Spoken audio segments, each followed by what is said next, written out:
दिख रहा है थोड़ा सा? बेटा थोड़ा इधर से ना इनको खोल लो खिड़कियों को। अरे नहीं हवा आएगी यार, हवा नहीं आ रही बेटा, खोल के तो देख।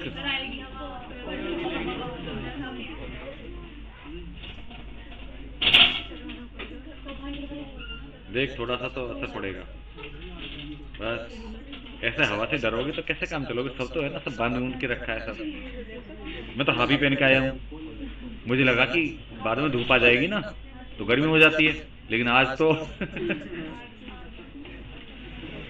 डेट दिख रही है नहीं? 17। वो थोड़ा सा स्क्रीन भी है नहीं बेटा?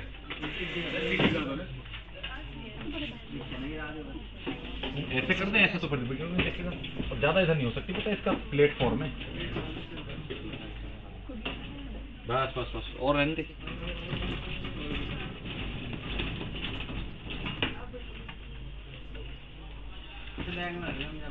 बस बस बस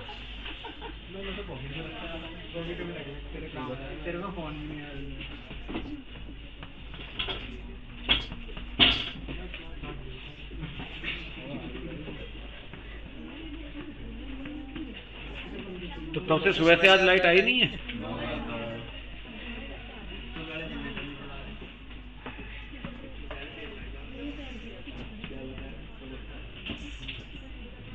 प्लांट ग्रोथ एंड डेवलपमेंट है ना। देखिए कल आपने ग्रोथ के बारे में जाना बेटा, क्या होती है, और प्लांट एनिमल की ग्रोथ के बारे में आपने पढ़ा, और इंट्रोडक्शन आपने अच्छे से पढ़ा था काफी, है ना, क्योंकि हमने सारे वो कैरेक्टर्स पूरे लिविंग वाले ले लिए थे, थोड़े थोड़े जानकारी सबकी। फिर ग्रोथ पर आए थे हम लोग। फिर उसके बाद में बेटा आप लोगों ने ग्रोथ के जो पैरामीटर्स हैं उनको पढ़ा। यानी हमने बताया था कि भाई नॉर्मली तो हम बात करते हैं कि नंबर ऑफ सेल इंक्रीज होना और सेल का साइज इंक्रीज होना, यही मतलब बेसिक बात तो यही है। लेकिन इसके बेस पर ही अलग अलग तरीके से किसी की लेंथ बढ़ सकती है, ऑर्गन की length wise, surface wise growth हो सकती है, नंबर ऑफ सेल इंक्रीज होना हम कंसीडर कर लेते हैं, और जो सेल का साइज या ऑर्गन का है ना तो उसके बारे में हम बात कर लेते हैं, साइज बढ़ना। तो उसके हमने एग्जाम्पल जो एनसीईआरटी वाले थे वो हमने एग्जाम्पल यहाँ पर लिए थे, है ना। 4 एग्जाम्पल पढ़े थे, जिनमें से कि 2 एग्जाम्पल बहुत खास हैं क्योंकि उनमें नंबर वैल्यू भी दे रखी है बेटा। कौन कौन सी? 17,500 यानी 17,500 सेल पर आवर, किसमें? जिया मेज में या मेज प्लांट में। और वाटरमेलन में कितना? 3.5 लाख गुना साइज इंक्रीज हो जाता है जुवेनाइल से मैच्योर में, ठीक है, और उसमें नंबर इंक्रीज हो जाता है। अच्छा और आगे तो खिसक नहीं सकता क्योंकि प्लेटफॉर्म में, नहीं तो और बोर्ड थोड़ा दिख जाता। चलो तो बेटा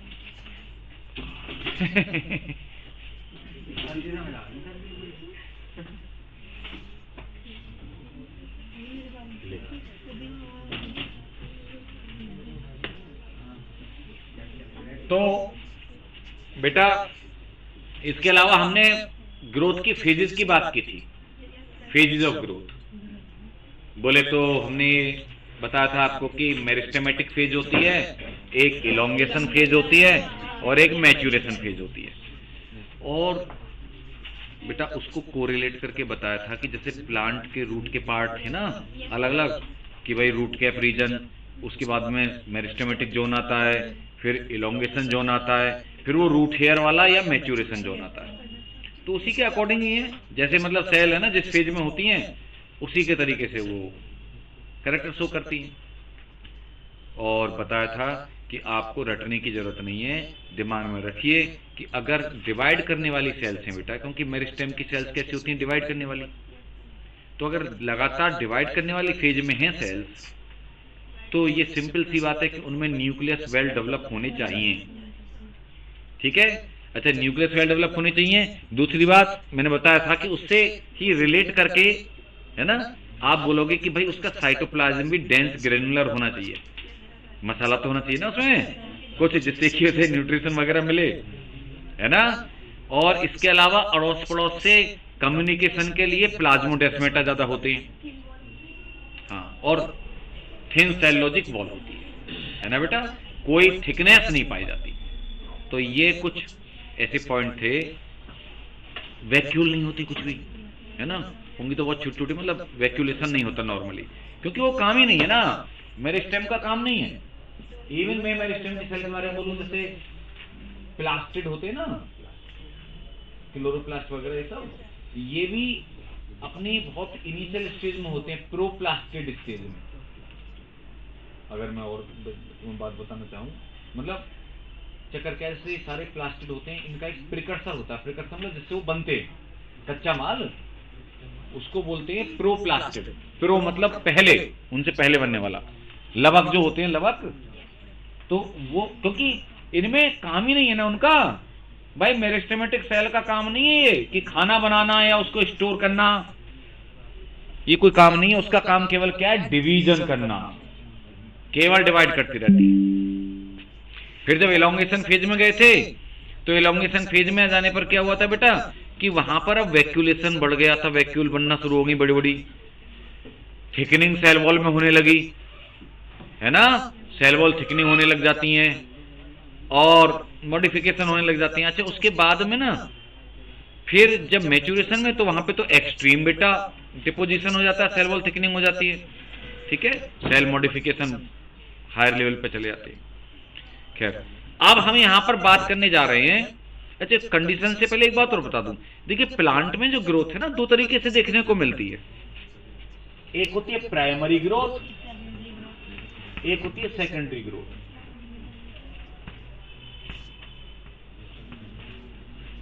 ये बच्चे बातें नहीं बेटा,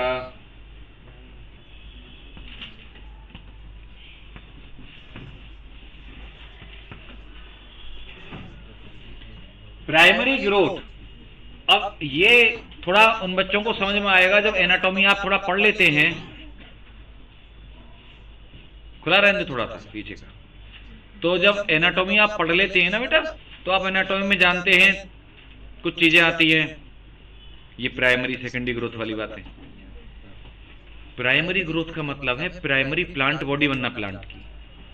और प्राइमरी प्लांट बॉडी बनने का मतलब है कि उसमें पेरेन्काइमा बनना, कॉलेन्काइमा बनना, है ना, जाइलम बनना, फ्लोएम बनना, ये सब जो चीजें हैं ना, टिश्यूज, ये सब प्राइमरी परमानेंट टिश्यू है। कहते हैं प्राइमरी परमानेंट टिश्यू। तो ये जिससे बनते हैं उसको प्राइमरी मेरिस्टेम कहते हैं, है ना। तो प्राइमरी मेरिस्टेम हमारा नॉर्मल मेरिस्टेम है, जो प्लांट में मेरिस्टेम होता है ना स्टार्टिंग में, वो प्राइमरी मेरिस्टेम है। मेरिस्टेमेटिक टिश्यू जो नॉर्मल मेरिस्टेमेटिक, यानी आप बोलो कि सर नॉर्मल कैसे, मतलब एपिकल मेरिस्टेम, इंटरकैलरी मेरिस्टेम, वो होता है प्राइमरी मेरिस्टेम, है ना।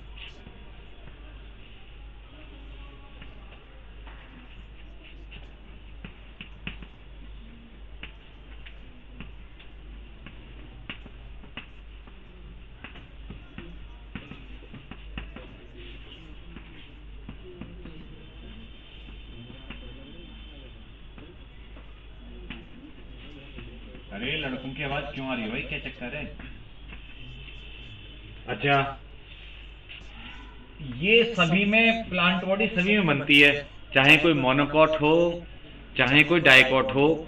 देखो ये सब तुम्हारे कोर्स की बातें हैं, और ये तुम्हें बच्चा इसमें कंफ्यूज तब होता है जब थोड़ा सा, जब वो एनाटॉमी ना पढ़ के सीधे प्लांट ग्रोथ पढ़ रहा होता है। भाई एनाटॉमी जब आप पढ़ते हो चैप्टर, तो ये आपको पता होना चाहिए, जानते हो आप, क्योंकि पता है कोई भी प्लांट हो जो भी आपके सामने है दुनिया में, सभी में प्राइमरी ग्रोथ तो होगी ना, उसमें सारे टिश्यूज तो बनेंगे ही ना, चाहे पेरेन्काइमा, कॉलेन्काइमा, जाइलम, फ्लोएम सब बनेंगे। लेकिन ये जो सेकेंडरी ग्रोथ है ये सभी में नहीं होती है, ये केवल किसमें होती है, डाइकॉट्स में, only in dicots and gymnosperm. अगर प्लांट की बात करूं मैं, भाई डाइकॉट मोनोकॉट तो एंजियोस्पर्म में आ गए ना बेटा। इसके अलावा जो जिम्नोस्पर्म होते हैं, साइकोस्पाइनस, उनमें भी सेकेंडरी ग्रोथ पाई जाती है, उनके भी रूट स्टेम में सेकेंडरी ग्रोथ होती है। दिमाग में रखना ये बात अच्छी तरीके से। बेटा वहां पीछे तुम्हें दिख रहा है? तो देखिए, अब ये जो सेकेंडरी ग्रोथ है ये किसकी वजह से होता है, कोई बच्चा बताएगा?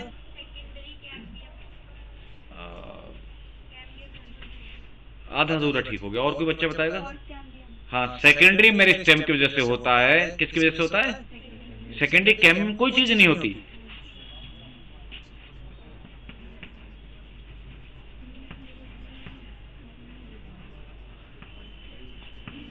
सेकेंडरी मेरिस्टेम, और इस सेकेंडरी मेरिस्टेम में आते हैं दो तरीके के cambium, vascular cambium and cork cambium.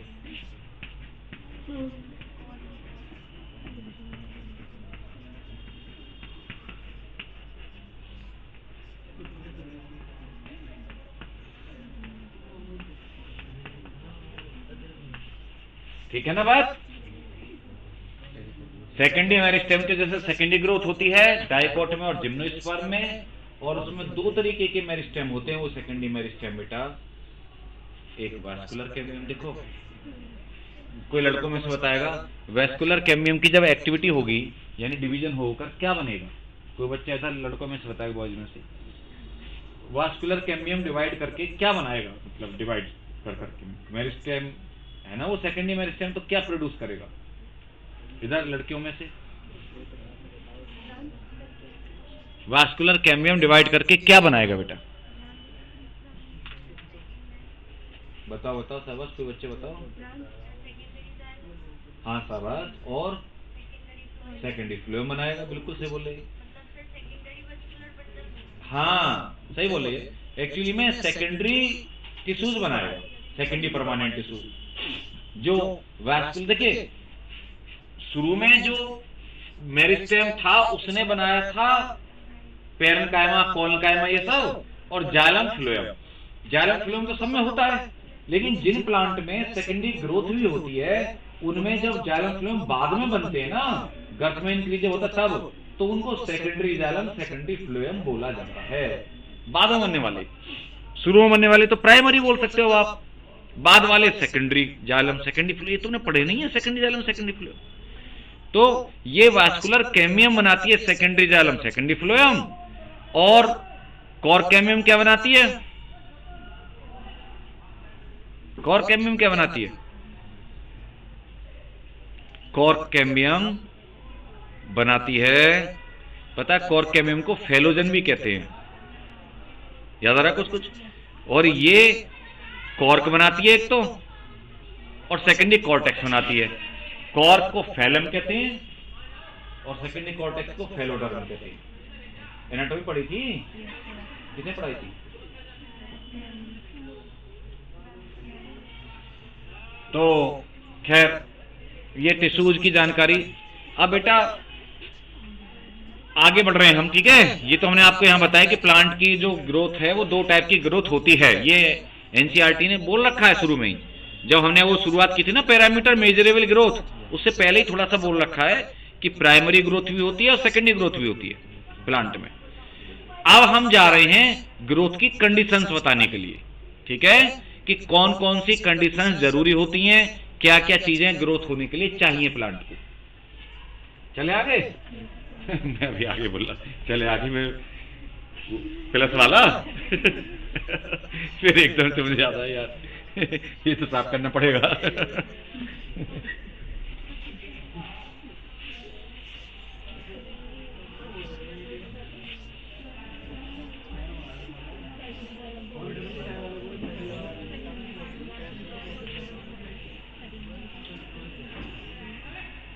लेकिन अभी ज्यादा गंदा वैसा नहीं है ना, ताजा ताजा तो आराम से होता है।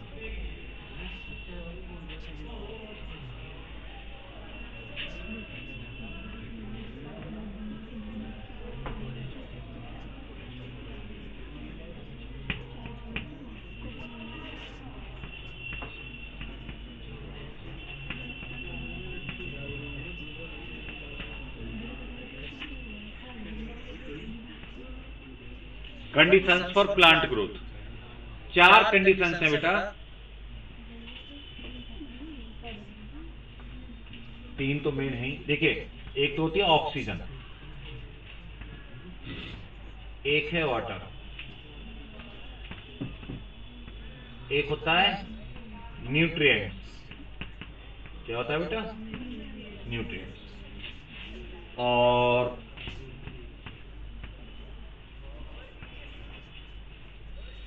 ये फर्स्ट लिख दिया मैंने। क्या लिख दिया है? फर्स्ट।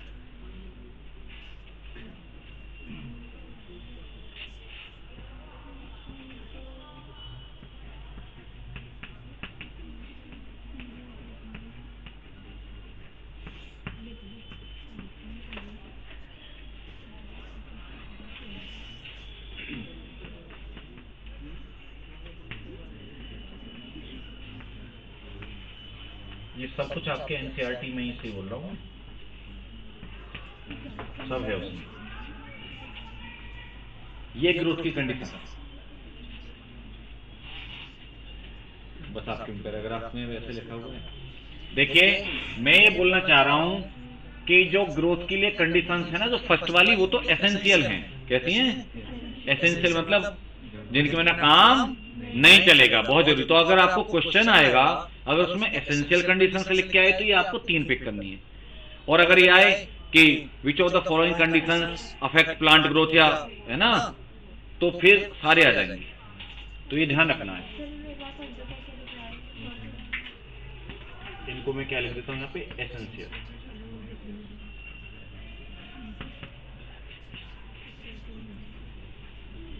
या नेसेसरी, है ना, एक ही बात होती है। हाँ बेटा, क्या कुछ कह रहे थे?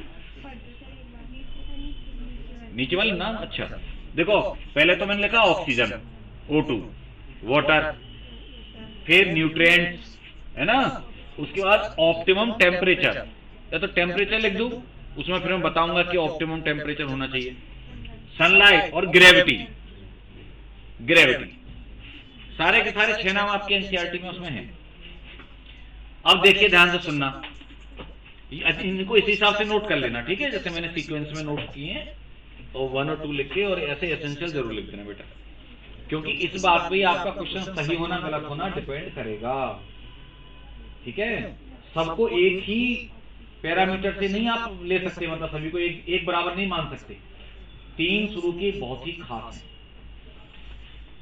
देखिए, पहले मैं बात करता हूं, चलो, वाटर की, ऑक्सीजन की। पता है, आप जानते हैं, मैं कल से बोलता आ रहा हूं, जैसे प्लांट ग्रोथ अगर होगी, तो भाई प्लांट ग्रोथ होगी, कोई भी नए नए पार्ट बनेंगे, आपको पता है, डिवीजन हो रहा है, तो एनर्जी चाहिए कि नहीं चाहिए? और जब एनर्जी चाहिए होगी, तो आप जानते, सुनो बच्चों, पता नहीं, एनर्जी जब चाहिए ग्रोथ होने के लिए, एटीपी एनर्जी, तो सेलुलर रेस्पिरेशन, जो अभी पीछे चैप्टर पढ़ा था, सेलुलर रेस्पिरेशन, ऑक्सीजन ही तो चाहिए। जब एक ग्लूकोज से 36 या 38 एटीपी मिलेंगे, जब ऑक्सीजन होगी, तो ऑक्सीजन बहुत जरूरी है फॉर सेलुलर रेस्पिरेशन, है ना, for production of ATP energy for growth, है ना। ऑक्सीजन किस लिए एसेंशियल है? सेलुलर रेस्पिरेशन के लिए, एटीपी जनरेशन के लिए, एनर्जी जनरेशन के लिए, जो ग्रोथ के लिए जरूरी है। ये लिखा हुआ है लाइन में, मेरे तरीके से बोलने का और उसमें थोड़ा बहुत अंतर हो सकता है ना, समझाने की वजह से थोड़ा कम लिखा हो सकता है, लेकिन है एनसीईआरटी में लिखा हुआ। जब बात करते हैं हम वाटर की, कंडीशंस फॉर ग्रोथ, बेटा मैं दिखाऊंगा, ये ना वृद्धि के,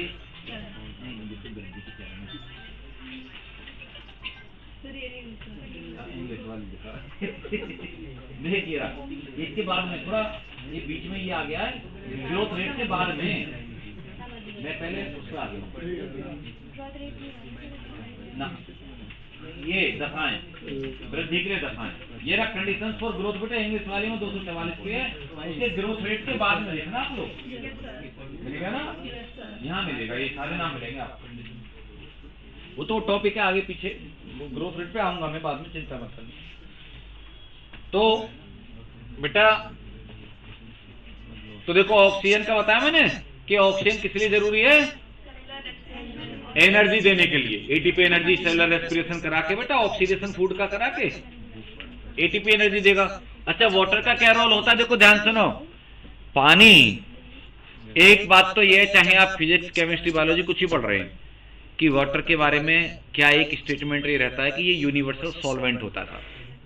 क्या होता है ना बेटा? और एंजाइम्स के लिए मीडियम प्रोवाइड कराता है। क्या प्रोवाइड कराता है? एंजाइम्स को वर्किंग के लिए मीडियम प्रोवाइड कराता है। जरूरी है पानी का होना, लिखिए बात ये। अच्छा, इसके अलावा आप जानते हो कि ग्रोथ के लिए भाई टर्गिड कंडीशन, टर्गिड होता है ना, टर्गिड, पानी जब अंदर आता है तो तभी तो ग्रोथ होगी, बिना उसके तो ग्रोथ भी नहीं होगी, है ना। तो वो एनलार्जमेंट के लिए पानी जरूरी है। जब बात करते हैं, मतलब आप जानते हो कि एक बार को ऑक्सीजन, चलो थोड़ा बहुत एनारोबिक भी रेस्पिरेशन चल ले, पानी के बिना तो काम ग्रोथ ही नहीं हो सकती।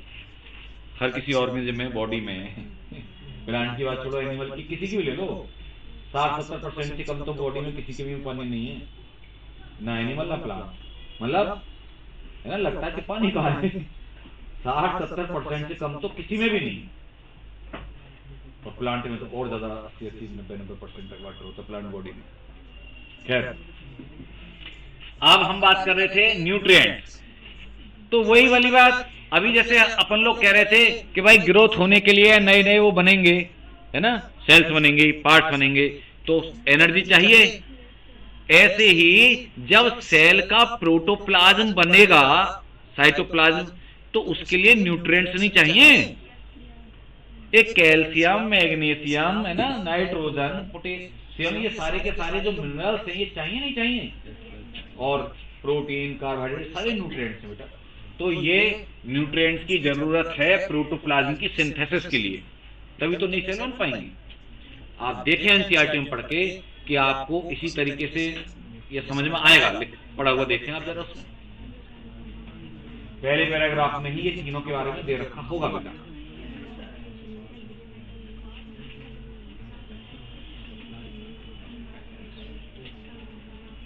क्योंकि इसको ऐसे ही हम लोग पन्ना पलट के चल देते हैं, ध्यान नहीं देते इन छोटी छोटी चीजों को, ये इनमें से क्वेश्चन आ जाते हैं।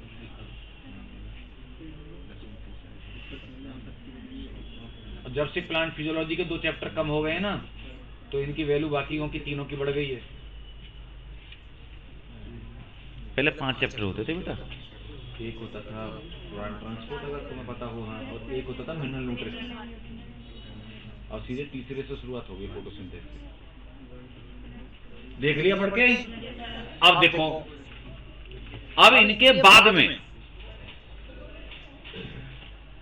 बाद में नंबर आता है।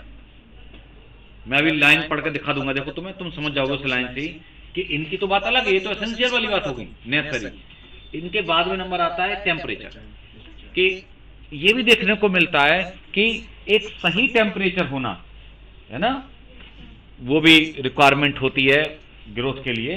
कि क्योंकि आप जानते हैं बहुत सारे एंजाइम्स ना बेटा एक पर्टिकुलर टेम्परेचर पे काम करते हैं, आपको पता ही है बात। अगर ज्यादा एंजाइम वो हो जाता है टेम्परेचर, तो डीनेचुरेट हो जाती है 40 डिग्री के ऊपर। ज्यादा ठंड पड़ेगी ना, बहुत कम हो जाएगा। इसीलिए प्लांट की ग्रोथ, बहुत ज्यादा सर्दियां जब होती हैं तो प्लांट की ग्रोथ नहीं होती, है ना, बहुत ज्यादा लो टेम्परेचर पे, क्योंकि एक्टिविटी उनकी सप्रेस पड़ी रहती है। इवन कैमियम तक एक्टिविटी उसकी सप्रेस पड़ी रहती है ना। और बहुत ज्यादा टेम्परेचर